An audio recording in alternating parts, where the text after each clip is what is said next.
Get the analysis, bring in Kamal Alam, who's a military analyst and fellow of Syrian affairs at the Institute for Statecraft. Thank you very much for joining us here on France 24. Can I start by asking you, Erdogan's position here, is it tenable, do you think, given the nature of his threat that he's made to Europe over the migrants? I think Erdogan is going to face a lot of backlash, even within Turkey, let alone the European Union, because he's taken a huge risk here. There's a lot of pressure on him domestically, because not just of the Syrian refugees, but because of his interference in Syrian affairs. So this could backfire if it's a long, protracted conflict. If there's no quick result, which is extremely unlikely, there will be pressure on him because there are no good solutions for Turkey for this conflict. Indeed, and as you said, he's losing ground politically too, which clearly might have motivated in some way the action that we're seeing now. Can I ask you about Donald Trump's position?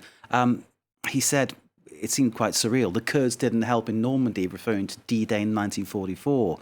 Doesn't all this underscore Trump's basic ignorance and misunderstanding of the world that we live in today? Yes, I think Donald Trump has not been interested in Syria from the beginning of his term.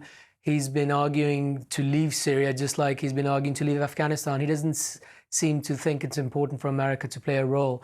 As far as his information on Kurds goes, of course, as we know, it's going to be very limited, whether he compares or draws an analogy to Normandy or even talk of something more preposterous. But the basic consistency there has been in Trump's defense is Syria is not America's problem. Let someone else look after it.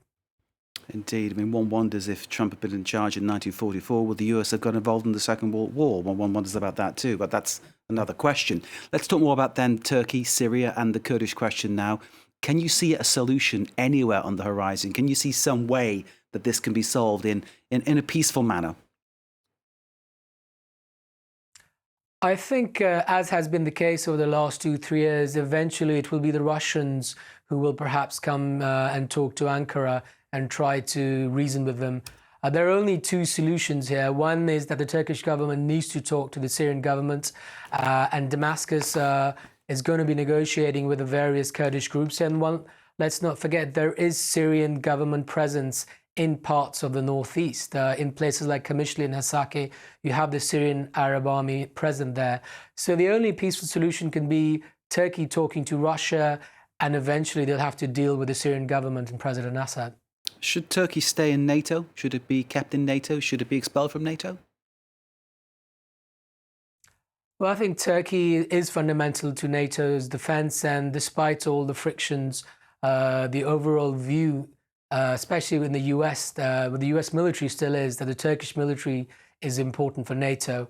Erdogan's losing ground in Turkish politics, so although on paper he's still there for 4 years, but I think Turkey could change once Erdogan goes, and Turkey has been a reliable partner before. But of course, at the moment, with Erdogan's increasingly hostile behavior, one does question the position Turkey's in.